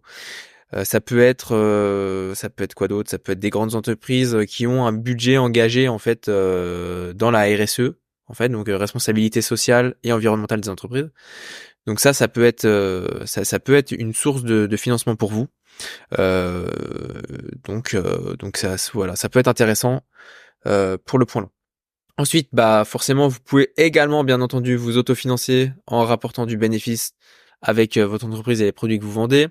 Vous pouvez aussi, comment on appelle ça, avoir recours au financement participatif, donc tout ce qui est crowdfunding, tout ce qui est donc sur les plateformes type Ulule, sur les plateformes ah merde, il y a Ulule, il y a aussi Litchi, il y en a plein comme ça en fait. Je sais plus l'autre américain, je sais plus comment il s'appelle. Enfin, je sais même plus s'il est américain. Euh, ouais, j'ai plus le nom. Tant pis. Mais en tout cas, voilà, c'est des choses qui existent et vous pouvez vous financer via des plateformes participatives comme ça. C'est souvent bien vu d'ailleurs par les clients parce que ça montre votre point de départ, ça montre un peu le suivi, l'évolution, et il y a un truc de oh, on a envie de participer qui se fait et qui est pas mal avec les financements participatifs. Donc ça, c'est à prendre en compte. Et puis est-ce qu'il y en a d'autres de tête comme ça? Euh, Non, après, bah, il y a tout ce qui est plus traditionnel, hein, les bourses un peu, on va dire, tout ce qui est BPI, tout ce qui est territoriaux, etc. Mais bref, je vais pas rentrer dans le détail, on y reviendra dans l'épisode dédié au financement des entreprises où je vous ferai un peu le tour des financements qui existent. Mais en tout cas, voilà, les financements accès ESS, il y en a qui existent. Vous pouvez taper d'ailleurs financement ESS, etc. Et là-dessus, techniquement, je vous jure que ça peut vous carrer votre projet tout simplement parce qu'il y a des financements qui sont spécifiquement prévus pour les entreprises qui créent des projets ESS. Si vous n'êtes pas ESS, si vous n'avez pas des valeurs ou vous partagez pas des valeurs comme ça et que dans vos pitchs vous dites pas ouais bah moi je suis pour la préservation de la planète, j'ai une technologie qui fait ça et je vais je sais pas reverser tant de mes bénéfices à telle cause, bah derrière vous pouvez vous passer de certaines subventions et certaines aides qui peuvent être énormes d'ailleurs. Donc attention à vous et réfléchissez bien à comment vous parlez de tout ça. Et du coup, pour finir, la dernière petite rubrique, on va parler de la mesure d'impact. Donc, on va passer rapidement là-dessus aussi parce qu'on fera un épisode là-dessus. Donc, bah, pourquoi est-ce que c'est important de mesurer son impact social et environnemental et sociétal aussi d'ailleurs? Parce que, bah, en fait, ça permet aux organisations de l'ESS ou à tout porteur de projet, toute entreprise, de comprendre bien en détail les résultats de leurs actions, d'identifier les points forts, les points faibles des interventions que vous avez fait et de prendre des décisions en fait éclairées parce qu'on s'appuie sur des datas, on s'appuie sur des comptes rendus de performance, on s'appuie sur des outils, des stratégies pour justement améliorer les performances de l'entreprise, maximiser l'impact positif en fait sur l'environnement et la société. Donc il y a une grande variété d'outils, de méthodologies qui sont disponibles pour mesurer son impact. Il y a il y a les indicateurs de performance sociale et environnementale, il y a les cadres de référence, il y a ouais, il y a plein de méthodes aussi d'évaluation d'impact, de standardisation, les méthodes avec des certifications aussi pour mesurer votre impact. Voilà, je pense là de tête, ça me vient il y a des labels un peu type B Corp. Enfin, je crois que c'est le label B Corp, ça s'appelle. Il y en a un.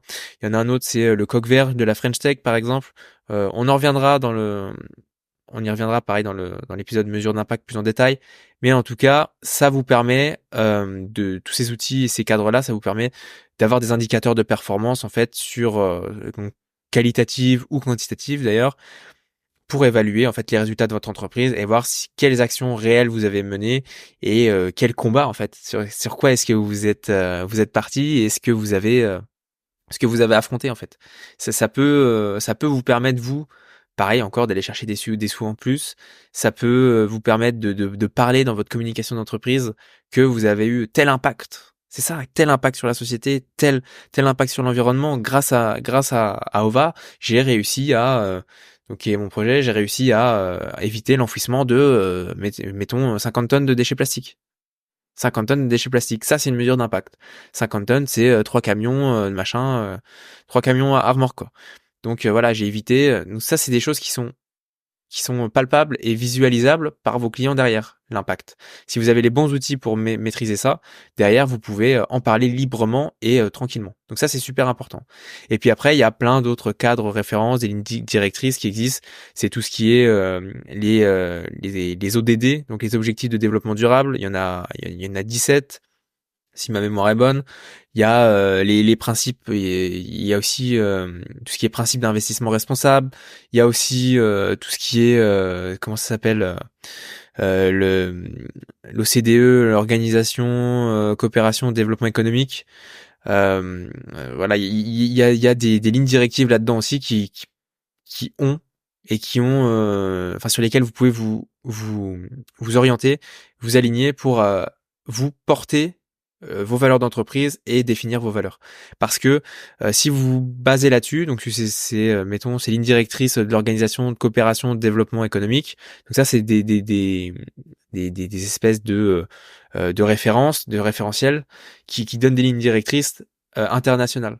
Et donc du coup, vous pouvez voir dans quelle direction va aller le marché à l'international et va forcément redescendre du coup pour le marché français dans les 10 années à venir, c'est de dire bah si pareil un directive européenne etc. Toutes les directives européennes sont liées directement à la France parce que derrière en France on devra les appliquer. Donc si vous voyez les directives arriver Et si vous suivez ces directives-là, vous mesurez votre impact parce que vous pouvez vous dire, on s'est calqué là-dessus et comme le dit la réglementation européenne, nous on a voulu réduire de temps nos déchets en entreprise, on a voulu faire ça, ça, ça, ça, ça. Donc ça c'est des outils et des noms d'organismes qui peuvent vous aider à mesurer votre impact, à définir vos objectifs d'impact. Et puis voilà, c'était ça que je cherchais à exprimer. Ça vous permet de réfléchir à vos objectifs d'impact et ça vous donne une ligne directrice vers où vous pouvez aller dans votre impact en fait. Donc voilà ce que je peux vous dire là-dessus. Donc est-ce que j'ai un autre truc rapidement en tête là? Pas spécialement, mais en tout cas voilà pourquoi l'entrepreneuriat impact et le SS c'est important aujourd'hui. Comme vous l'avez compris du coup avec cet épisode, ou en tout cas j'espère, c'est un phénomène sociétal qui est mondial, c'est un phénomène environnemental aussi qui est mondial, et c'est un phénomène social aussi qui est mondial. Mettez-vous bien ça en tête, c'est des sujets qui arrivent demain dans vos entreprises, c'est peut-être d'ailleurs déjà des sujets qui sont dans vos entreprises. Donc quand je parle de vos entreprises, c'est peut-être là où vous êtes embauché aujourd'hui, c'est peut-être là où vous serez embauché demain, dans l'entreprise que vous créerez demain. C'est des sujets que tout le monde aura à la bouche dans les 10-20 années à venir. Parce qu'on va vers de la neutralité, parce qu'on va vers le mieux maîtriser les ressources, parce qu'on va vers le mieux maîtriser l'énergie, etc., etc. Du coup, derrière, il y a comment on gère les hommes et comment on gère la société pour suivre aussi tous ces changements-là. Donc c'est super important. C'est super important. Et j'espère que vous avez appris des choses avec ça du coup aujourd'hui. Donc on reviendra sur la mesure d'impact dans un épisode dédié parce que c'est une notion qui est super importante et on verra les méthodes et les outils grosso modo qu'on peut utiliser pour mesurer son impact. Mais ce sera peut-être pas tout de suite parce que on a d'autres choses à voir avant ça. Moi ce que je voulais vraiment vous ouvrir comme case, on va dire en faisant cet épisode aujourd'hui, c'était vous dire que vous devez réfléchir sur votre projet à ces problématiques sociales, environnementales et sociétales. Je vais le redire, hein. Je sais que j'ai fait que de dire environnement, développement durable, enfin tous ces mots-là, sociétal, social, etc. C'est fait exprès. C'est fait exprès que je vous ai balancé ça tout le long de l'épisode. C'est pour vous matraquer avec ces notions et vous faire prendre conscience que ça arrive dans les 10 années à venir, même après d'ailleurs, et que ce sera une norme demain. Donc aujourd'hui, vous devez déjà prendre le pli de réfléchir à ça dans votre projet, dans votre entreprise, pour que demain, en fait, ce ne soit pas une difficulté pour vous. Demain, vous n'aurez pas à rechanger toute votre stratégie d'entreprise pour vous conformer à des nouvelles règles, à de nouvelles réglementations, pour vous conformer à des nouveaux enjeux, des nouveaux ce que vous voulez. Parce que vous l'aurez fait dès le départ, en fait. Et c'est là où vous gagnerez du temps par rapport à la concurrence qui, elle, sera en plein changement parce qu'elle se retrouvera le jour J où la réglementation va tomber, à dire ah bah merde putain là on va se prendre 2 000 € d'amende parce qu'on n'a pas tant de personnes en situation de handicap dans l'entreprise, parce que on n'a pas trié nos déchets à la source, parce que si, parce que ça, parce que machin. C'est des choses qui arrivent demain et si aujourd'hui vous créez des boîtes qui sont respectueuses sur tous ces différents facteurs-là, social, environnemental et sociétal, vous allez pouvoir être plus compétitif, parler de ça, être plus attractif du coup dans l'aspect entreprise. Votre image employeur et votre marque employeur sera décuplée par rapport à d'autres entreprises qui n'auront pas tous ces choses-là en tête. Donc voilà, c'était super important et je voulais vraiment vous mettre ça en tête. Donc maintenant, on va pouvoir aller sur du chill et sur la surprise que je vous ai réservée dans la rubrique numéro 2, les gadgets d'Alfred. Let's go, on y va tout de suite.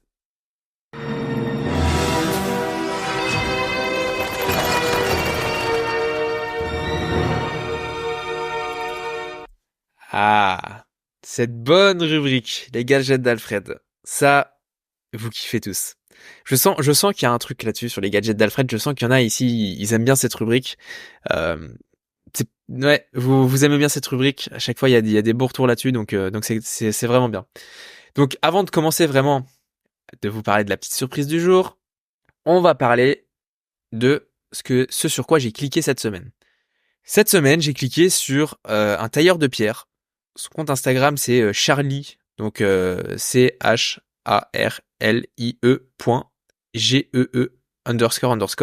Donc Charlie.Guy, J, je sais pas comment ça se dit. Ce gars, en fait, il taille des pierres de calcaire Donc c'est un tailleur de pierre.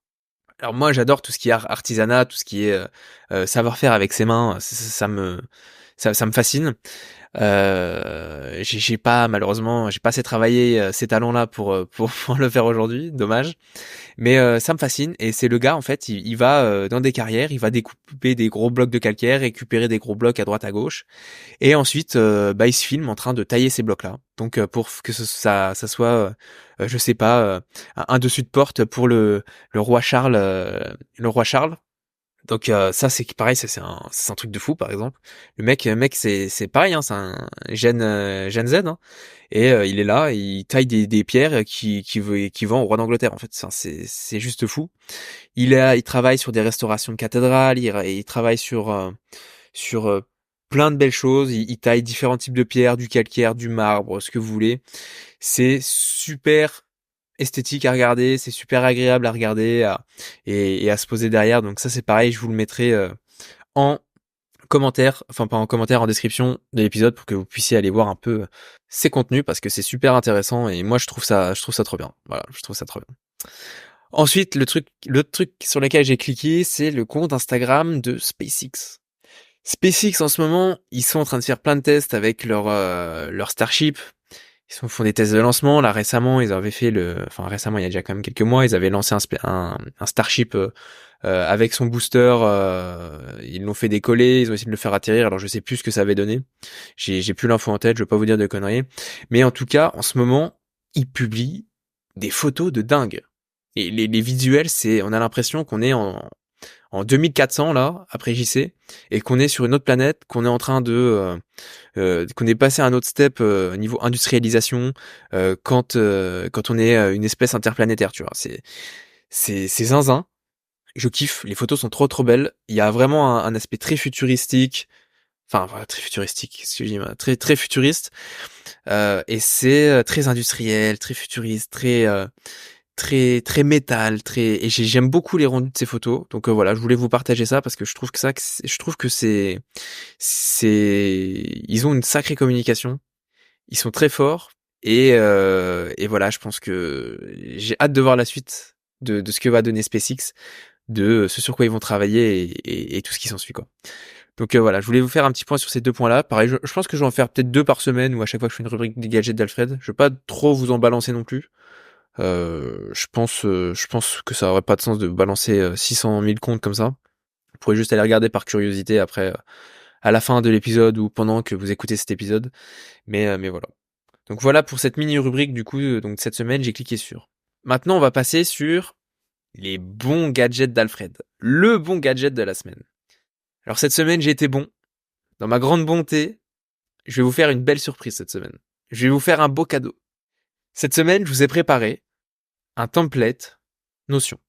On a parlé dans les derniers épisodes, on a parlé qu'on allait servir de Notion pour développer nos projets, que c'était un super outil. Et ben maintenant, aujourd'hui, on va se mettre le pied à l'étrier. Donc je vous ai préparé un template de to-do sur Notion pour l'année 2024, pour vous en fait vous aider tout simplement à organiser vos journées, à mieux gérer ce que vous avez à faire, à prioriser les tâches et tout simplement derrière pouvoir en tirer des leçons sur votre semaine, faire le bilan de ce qui s'est passé la semaine, qu'est-ce qui a été bien, ce qui a été pas bien. Et je vous y ai aussi mis un bon petit tracker d'habitude, parce que je pense que commencer avec un tracker, c'est quelque chose qui est vraiment pas mal. Donc, ce template-là, donc je vais rapidement vous décrire ce qu'il y a dedans, mais avant ça, je me suis en fait inspiré d'un template de to-do qu'avait partagé Guillaume Moubège. Donc Guillaume Moubège, c'est le fondateur de Lemlist. Si vous connaissez pas, c'est pareil, c'est un bon compte à suivre, je pense, pour tout ce qui est entrepreneuriat. Bon, lui, il est plus tourné vers tout ce qui est SaaS, donc les software as a service. Donc ça, c'est pareil, c'est un domaine d'entrepreneuriat assez particulier. Il a fait notamment Lemlist, qui est un banger pour faire de la cold prospection, cold emailing sur LinkedIn ou autre. Ils ont plein de solutions comme ça avec des taux d'ouverture de mail assez énormes apparemment. Peut-être que je testerai un jour d'ailleurs. J'ai bien aimé ce qu'il faisait, donc on verra. Mais en tout cas, à l'époque, il y a quelques années, il avait partagé un template de to-do que je me suis approprié en fait, au fur et à mesure de ces différentes années, et sur lequel j'ai ajouté ma patte, j'ai réorganisé un peu certaines structures en fait, certains trucs de cette to-do en fait, tout simplement certaines, je sais pas le mot, bordel, certaines rubriques de cette to-do pour l'adapter à ma sauce et puis en faire un outil qui me correspond et que je puisse utiliser au quotidien. Donc on a dit qu'on allait utiliser Notion au quotidien. Moi, je l'utilise depuis maintenant, je pense sans mentir, ça doit faire peut-être plus de 2 ans que je l'utilise. Donc je me sers de ça. Alors vraiment de cette to-do là, depuis le début de l'année 2024, j'ai vraiment pris à cœur d'utiliser cette to-do pour avoir un espèce de journal de bord en fait de comment moi j'avance dans ma vie au niveau de mes objectifs pro, etc. Donc j'ai rempli, ça fait 5 mois que je remplis ça et que je développe cette to-do. Et du coup, j'ai décidé de vous partager ce template. Pourquoi? Pour que vous puissiez, vous aussi, avoir un lieu sur lequel aller, sur lequel chaque semaine, vous pourrez marquer ce qui a été bien dans votre semaine, ce qui n'a pas été bien, toutes les tâches que vous avez à faire, les prioriser, et voir en fait que vous avancez dans ce que vous faites. Parce que le plus important, c'est de voir que vous avez posé des tâches en début de semaine et que vous les accomplissez. Ça, c'est vachement gratificateur. Qu'est-ce que je dis moi? C'est vachement gratifiant. Waouh, c'est vachement gratifiant et vous allez voir que vous allez prendre du plaisir en fait à cocher les cases sur ce template en disant putain mais c'est cool, j'ai avancé et j'ai fait les tâches. Donc ça c'est cool. Ça c'est cool. Donc voilà, vous l'aurez. Donc je vais vous expliquer maintenant ce qu'il y a dedans. Donc première page, donc ça c'est pareil, hein. Vous allez en description. Donc en gros, je vous ai mis un lien en description pour pouvoir aller chercher ce template. Donc vous cliquez sur le lien, vous allez cliquer dessus, donc vous cliquez sur le lien, vous vous retrouvez sur une page de capture. Une fois rempli, ça vous enverra directement le template Notion par mail. Donc voilà, vous le recevrez quelques minutes après avoir reçu avoir rentré votre email. Donc voilà, j'ai créé une to-do de la Batcave. Je l'ai tuné un peu pour que ça soit à l'effigie de la Batcave. Et dans cette to-do, en fait, on retrouve voilà un petit timer, en tout cas un petit compteur d'heures, comme ça vous savez à peu près l'heure qu'il est quand vous avez, si vous bossez en double écran ou si vous êtes sur votre Notion et que vous regardez pas forcément. Il y a aussi un calendrier de vie. Oui, vous avez bien compris, un calendrier de vie. Donc c'est un calendrier qui nous dit, ou en tout cas moi comme je l'ai rempli, je lui ai dit que j'avais 25 ans, je me suis basé là-dessus, et grosso modo, ce calendrier me dit que à combien de pourcents de ma vie j'en suis. Donc là, je suis à 30% de ma vie. Donc je me dis, ah, il y a la merde, va peut-être falloir que je me bouge. Donc ça, c'est aussi un élément de motivation pour moi, de tomber là-dessus tous les jours, donc voir où est-ce que j'en suis. Donc là, on est pareil, au moment où j'enregistre ça, on est à 36% de l'année. Donc ça veut dire que allez, on se motive, on est encore pas à la moitié de l'année et qu'il nous reste encore de quoi faire. Pareil, on avance dans les différents trimestres. Dans le mois, on est pareil à 38% du mois. Dans la semaine, bah pareil, là on est fin de semaine au moment où je tourne ça, donc on est à 99% de notre semaine. Au niveau de la journée, il nous reste tant de temps dans la journée à faire. Donc là, on est au moment où j'enregistre ça, il nous reste 65% de la journée. Donc ça, je pense que c'est un bon petit timer pour des fois se reposer et avoir les yeux en fait sur les objectifs et pouvoir pleinement être conscient du temps qui nous reste et de comment on va pouvoir organiser notre temps pour être plus productif et efficace. Donc ça, c'était vraiment important pour moi qu'on puisse se rappeler ça. En dessous, je vous ai fait, du coup, les 4 semestres de l'année. Donc, composés de 3 mois, dans lesquels vous avez dans chacun 4 semaines. Bon, bien sûr, hein, voilà, c'est très bien que dans un mois, il y a à peu près 4 semaines. Des fois, il y en a un peu plus, des fois, il y en a un peu moins. Voilà, je me suis pas amusé à remettre le calendrier précisément de machin. Vous ferez un CTRL-C, CTRL-V sur les pages et vous les dupliquerez en fonction de s'il y a un mois où il y a 5 semaines ou pas. Bref, on s'en fout, c'est pas le sujet. Donc du coup, vous allez pouvoir cliquer par exemple, je sais pas, janvier semaine 1. Et là, vous arrivez dans la sous-page dans laquelle vous avez le template dans lequel j'ai mis. Donc la première chose que vous voyez là-dessus, c'est la citation de la semaine. Moi, je veux chaque semaine apprendre des choses de nouveau. Donc ici, dans cet encart, vous pourrez marquer la citation, l'échange de la semaine qui vous a inspiré, et ça va vous permettre en fait de vous souvenir semaine après semaine des choses qui vous ont marqué et des citations que vous avez entendues, qui vous ont inspiré, motivé, etc. Ensuite, j'ai mis un petit tracker d'habitude parce que pour commencer sa journée et sa semaine et même tous les jours sa journée, il faut que vous ayez un visuel, je pense, sur vos trackers d'habitude. Donc je vous ai mis des exemples. de comment ce tracker d'habitude peut marcher. Donc vous pouvez en ajouter des nouveaux, vous pouvez modifier. C'est un template qui est totalement modulable, hein, les gars, je vous le dis. Hein. Donc si ça vous correspond pas, vous pourrez changer. Donc là, j'ai mis des exemples. Donc par exemple, compléter ce tracker d'habitude chaque jour. Donc là, une fois que c'est fait, tac, vous cochez. Donc le lundi c'est fait, le mardi c'est fait, mercredi c'est fait, jeudi, etc. jusqu'à dimanche. Ensuite, je sais pas, voilà, vous pouvez compter si vous faites du sport quotidiennement, si vous allez vous coucher avant 23 heures, si vous vous levez bien à 8 heures le matin, si vous avez bien lu 30 minutes par jour, etc., etc. Donc vous pouvez mettre ce que vous voulez là-dedans et ça vous permettra de chaque jour, quand vous allez sur votre notion, d'avancer sur votre projet. Est-ce que mes habitudes, est-ce que ce que j'essaye de traquer en ce moment, est-ce que la manière dont laquelle je veux être meilleur me montre visuellement que je suis en train d'arriver à mon but.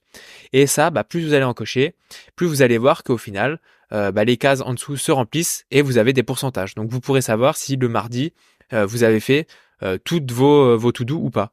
Si le lundi, vous avez fait, 80% de toutes les tâches que vous avez à faire, si vous les avez finies à 100% ou non. Et ça, c'est pareil, ça peut vous permettre de progresser, de vous dire, ok, en fait, j'ai fait que 60% de mes tâches, il y a peut-être des tâches que je dois revoir à la baisse, etc. Ensuite, en parlant de tâches, j'en arrive dans la section où là, je vous ai mis un encart dans lequel vous allez devoir mettre, donc c'est pas dans l'encart, c'est juste en dessous, vous allez devoir mettre les différentes tâches que vous devez accomplir ou que vous voulez accomplir cette semaine. Donc ça, c'est, je dois aller chez le médecin, je dois appeler 10 prospects, je dois faire des relances clients, d'ailleurs essayer de chiffrer ça au maximum, je dois relancer 10 clients, je dois aller faire mes courses, je dois finir mon site internet avant mardi, je dois envoyer 50 mails, je sais pas. Ensuite, vous avez un encart qui vous dit qu'il faut que vous notiez ces différentes tâches de A, B ou C en fonction de urgent au moins urgent. Et ça va permettre pareil de prioriser les tâches. Donc si vous avez des choses qui sont urgentes à faire cette semaine, donc moi en général ça je le fais le dimanche, comme ça je sais que dans ma semaine j'ai ça à faire et je peux ensuite organiser ces tâches du lundi au dimanche, juste en dessous, qui vont me permettre en fait de dire ok j'ai mis telle tâche là, donc je sais un peu comment j'organise mon emploi du temps. J'aurais bien voulu le comment l'améliorer et puis le mettre avec le Notion Calendar pour pouvoir directement en fait que ça puisse quand vous dites je fais ça lundi machin, que ça le mette dans votre emploi du temps calendar. Mais ça je maîtrise pas encore les gars, je suis encore pas bon là-dessus. Donc vraiment, je vais voir si à un moment donné j'arrive à modifier ça et à prendre en main le calendar Notion, parce que là je viens seulement de regarder un peu comment ça marchait et s'il y avait des choses à faire.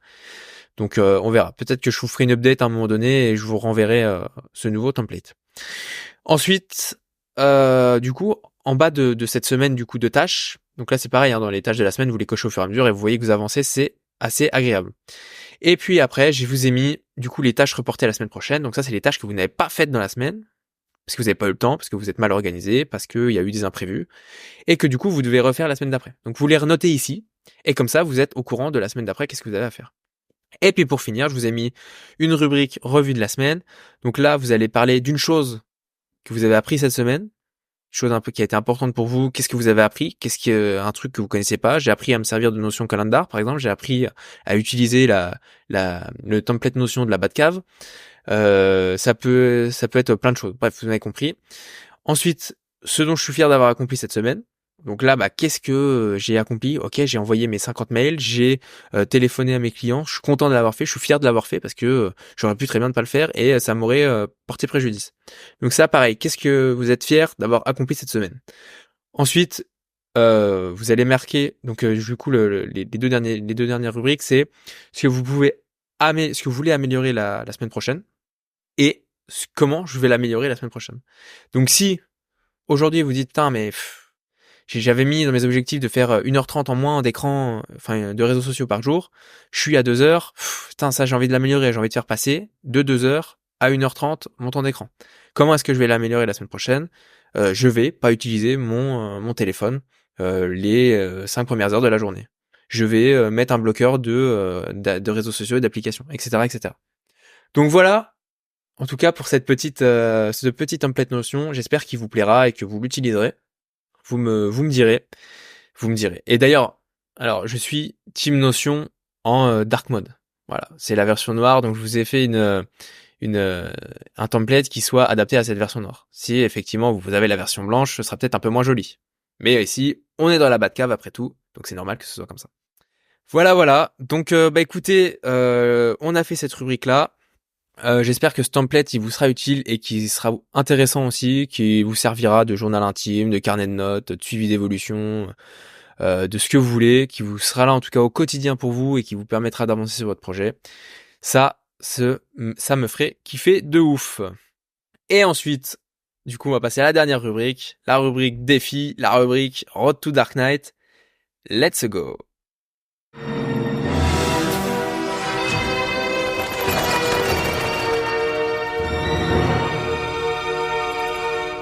Ok, donc on arrive sur la rubrique numéro 3, la dernière rubrique Road to Dark Knight. Alors, je vais essayer de faire rapide parce que je vois que le temps défile quand même. Hein. Putain, et j'avais prévu ça, cet épisode, j'avais prévu un épisode de 40 minutes. Hein. J'ai parlé dans le dans Batman versus Wild pour vraiment vous parler au mieux du truc et du coup j'ai trop divagué. Il faudrait que je me mette plus de points et plus de cadrage parce que là c'est pas possible. C'est pas possible. Bon, c'est l'heure de sortir vos copies. On va faire le point sur la méthode idéo, sur le devoir de la semaine précédente qu'on a déjà reporté parce que vous n'aviez pas fait votre boulot. Donc là, cette semaine, ceux qui n'ont pas la méthode idéo, vous dégagez, vous sortez de la salle. Vous prenez la porte et vous ne décrochez pas la porte. Hein. Vous partez sans la porte, mais vous claquez bien la porte derrière vous. Parce que là, ça veut dire que vous voulez pas faire le boulot. Donc j'espère que vous avez fait votre méthode idéo. Parce que, vous voyez aujourd'hui, avec ce qu'on a vu comme notion sur l'ESS, sur le fait de l'entrepreneuriat impact, sur ces valeurs, c'est vraiment ces sujets-là, ces problématiques-là tournées vers l'avenir et les problématiques de demain, ça va vous permettre de challenger les idées que vous y avez incorporées et les raisonnements de l'ESS. C'est super important. C'est super important. En vous inscrivant dans ces démarches-là, c'est des portes ouvertes pour vos clients, financeurs, etc. On en a parlé tout à l'heure. Parce que le monde de demain, ça va tourner exclusivement autour de ce type d'entreprise. Donc jouez le jeu et vous gagnerez. Donc ceux qui ont fait l'exercice, aujourd'hui, je pense que vous avez déjà une idée plus terre à terre de votre projet. Et d'ailleurs, dans tout ce qu'on a parlé tout au long de cet épisode, je pense que vous avez eu des idées aussi qui sont arrivées sur comment vous allez introduire ces valeurs-là de l'ESS, de l'entrepreneuriat impact, dans vos projets pour en faire des projets plus durables, des projets plus sains, etc., etc. Donc ça, c'est vraiment ce que j'espère avoir réussi à vous ouvrir aujourd'hui. C'est cette notion-là de comment je vais pouvoir intégrer ça dans mon projet et comment je vais pouvoir être plus efficace et plus terrain en fait avec mon projet. Donc si j'ai réussi ça, c'est top. Donc là-dessus c'est ok. Petit point aussi pour vous dire que si vous l'avez pas fait, c'est encore le moment. Même si vous êtes déjà parti de la salle normalement, on veut que des gens qui bossent ici. On veut que des gens qui avancent. Les gens qui veulent pas avancer, ça dégage. On veut que des gens qui bossent, qui charbonnent, qui ont envie de créer un monde plus sain pour demain. Le reste, on n'en veut pas. Voilà, je dis, on veut pas de spectateurs ici. On veut une communauté d'éther. On veut des gens qui se bougent. Ceux qui veulent pas, c'est dehors. On n'en veut pas. Bref, voilà, vous aurez compris. L'épisode commence à durer, ça part en couille. C'est normal. Bon, tout ça pour vous dire que dans les prochains épisodes, maintenant qu'on a vu, on a ce beau point de départ, méthode idéo, entrepreneuriat impact, on a enfin posé des noms et des principes sur des concepts et des choses un peu abstraites.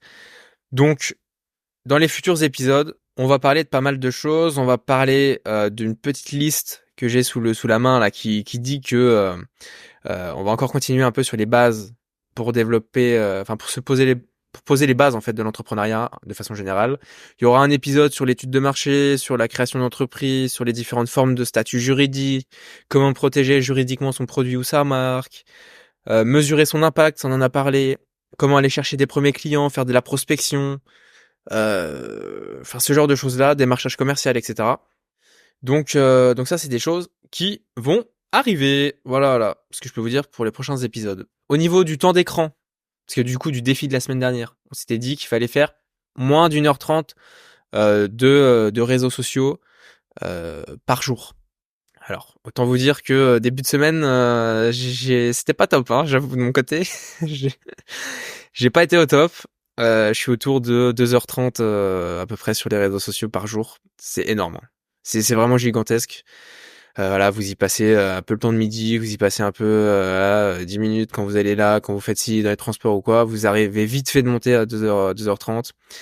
Donc c'est pas dingue du tout, mais à partir de mercredi, j'ai réduit, parce que je me suis rendu compte et du coup j'ai réduit, et je suis aux alentours de 1h30, 1h40, 1h45 pour le reste de la semaine. Donc je suis encore pas bien au top. Mais j'ai réduit, je prends. J'ai réduit, donc ça c'est top, j'en ai pris conscience et j'ai pu réduire. Et j'ai réduit aussi comment en réapprenant à lire un peu les soirs, avant de me coucher, parce que voilà, on avait parlé de l'heure ou enfin de l'heure et de l'heure et demie sans écran avant de dormir le soir pour être bien et puis pouvoir s'endormir plus facilement.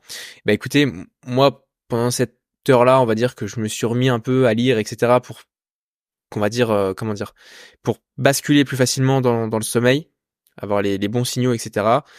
Donc, pour l'instant, j'ai l'impression, au début, enfin, j'aimais pas beaucoup lire. Je suis pas un grand liseur, j'aime pas beaucoup ça de base. J'ai été, comme beaucoup ici, je pense, obligé à l'école à lire des Pantagruel ou des trucs comme ça. Et du coup, ça fait que, bah, à la fin, t'es jamais trop content de lire un livre. Sauf que là, ce qui s'est passé, c'est que je me suis dit que fallait quand même que je passe outre ça et que je reprenne un peu goût. Donc voilà, je relis un peu certains bouquins, certains qui m'intéressent d'ailleurs, et du coup qui me font rentrer, on va dire, dans l'histoire et dans le sujet. Donc ça me permet de me focus sur un truc le soir, de m'éteindre petit à petit, et en tout cas ça facilite mon accès au sommeil. Donc j'ai pas réussi du coup le défi toute la semaine. Donc on va bien évidemment continuer ce défi-là. C'est un truc qu'il faut qu'on garde en habitude, donc il faut qu'on fasse 30 jours comme ça d'ailleurs. C'est ça hein, l'objectif de cette rubrique Road to Dark Knight, petit à petit d'aller améliorer son quotidien et d'en faire des habitudes. Et puis voilà quoi. Et puis voilà. Donc merde, putain, ça doit devenir des habitudes. On doit passer moins de 1h30 sur nos putains de réseaux sociaux par jour là. Ça fait chier bordel. On est esclaves. Ah miséricorde. Donc merde, faut que ça sorte. Donc voilà là-dessus. Je vais essayer de me refocus et bien évidemment, je vous retiendrai au courant si j'arrive à tenir cette habitude ou pas. Et je le rappelle, une habitude c'est 30 jours. Donc voilà. Donc normalement là, on arrive au 4e épisode. Donc on a le rythme du sommeil. Enfin, on est à plus de 4 épisodes d'ailleurs. Donc on est au 7e. Donc là normalement le rythme du sommeil à 23 heures, je pense que on est censé l'avoir là. C'est censé devenir une habitude. Donc, je sais pas s'il y a encore des cancres du sommeil ici. Il va falloir que ça s'arrête. On veut des gens déter. Donc on se bouge et on y arrivera petit à petit. Donc voilà. Et sinon, de votre côté, bah dites-moi en commentaire comment ça s'est passé, ce défi de temps d'écran en fait. Si au niveau des réseaux sociaux, c'était en dessous d'1h30 par jour. Si dans la partie... la partie réseaux sociaux, je mets principalement Twitter, Facebook, Instagram, TikTok. Je mets pas YouTube et Netflix parce que pour moi c'est autre chose. Ça c'est, vous pouvez vous en servir pour faire de la formation, enfin Netflix non en vrai non j'abuse. Non Netflix c'est purement divertissement. Mais c'est pas du réseau social, c'est du divertissement. Donc je mets ça dans un truc quand même. YouTube je l'ai pas mis dedans parce que on a moins le truc de scroller et puis on se mate une vidéo, ça peut faire office de film, voilà, un documentaire, sur un sujet spécifique. Je suis encore laxiste par jour. Et je suis encore laxiste là-dessus, pardon. Donc ça veut dire que là, vous pouvez peut-être être à 2h30 avec YouTube. Mais voilà, on va faire genre qu'on n'a rien dit parce que sinon je sens qu'il y en a qui vont abuser. Vous avez pas entendu du coup. Donc donc voilà pour le point là-dessus. Dites-moi dans les commentaires où est-ce que vous en êtes vous avec votre temps d'écran sur les réseaux. Est-ce que c'est catastrophique ou pas? Moi, j'avoue que ça a été catastrophique début de semaine. Enfin, c'était pas si catastrophique que ça. Il y en a qui font beaucoup plus. Mais en tout cas, je sais que je peux faire mieux, donc je vais aller sur du faire mieux. Je vais aller sur du faire mieux. Donc voilà, fin de la rubrique. Et bah non, je vous ai pas donné le défi de la semaine. Le défi de la semaine. Du coup, en fonction de ce qu'on a fait aujourd'hui, du template Notion que je vous ai partagé, et puis du reste, je veux que vous acclimatez et que vous utilisez ce nouveau template Notion que je vous ai mis à disposition pour organiser votre projet ou vos idées. Donc ça, que je le rappelle, lien dans la description, vous cliquez, vous remplissez la page de capture, vous allez recevoir directement ce template par mail dans la foulée. Donc vous mettez là-dessus cette semaine sur remplir ce template Notion et vous acclimater là-dessus. Si vous le trouvez pas votre goût parce qu'il est en dark mode et que les couleurs de la Batcave ça vous va pas, vous pouvez faire un peu de tuning, mais modifier les couleurs et vous pouvez rajouter du rose partout si ça vous chante. Je m'en fous. Tant que vous le prenez et que vous vous calquez sur un modèle ou en tout cas un template pour pouvoir progresser de semaine en semaine. Tant que c'est ça, ça m'intéresse et c'est bien. Donc voilà, il y aura pas de fin de la rubrique, il y aura pas de questions des auditeurs. Vous avez été trop timide, malgré les 200 écoutes, vous êtes trop timide. Donc commentez en fait. Vous attendez quoi pour commenter? Commentez, dites ce que vous pensez des épisodes et puis interagissez sur les publications Instagram, etc. On veut une commu déter, on l'a déjà dit. Voilà, je le redis, une commu déter et engagée. Voilà, je leur dis. Vous l'avez entendu, je leur dis. Donc voilà, donc voilà, outro du coup, l'épisode du jour touche à sa fin. J'espère que vous avez entrevu la lumière dans le ciel de Gotham. Je vous remercie de m'avoir accordé votre temps. J'espère que cet épisode vous a plu. Continuez d'hisser haut et fort vos couleurs, d'allumer des feux là où vous passez. Rappelez-vous, peu importe le fort intérieur, seuls les actes comptent. Mettez-vous sur le Notion, c'est important. Faites le template. Finir en ASMR, j'ai jamais fait comme ça, mais je vais pas le faire. Je vais vous épargner ça. Et du coup, bah voilà, n'hésitez pas à faire des retours. Dites-moi ce que vous avez pensé de l'épisode. Interagir sur les commentaires. Notez 5 étoiles. Notez 5 étoiles, s'il vous plaît. S'il vous plaît. Notez 5 étoiles, l'épisode du jour. Voilà, ce sera super important pour le référencement de l'épisode. Oh, ça part totalement en couille. Faut que je m'arrête. Allez, je vais couper comme ça. Suivez-moi sur Instagram, machin et tout. Bref, comme d'habitude. Et je vous souhaite une excellente fin de journée. Je me barre. À plus.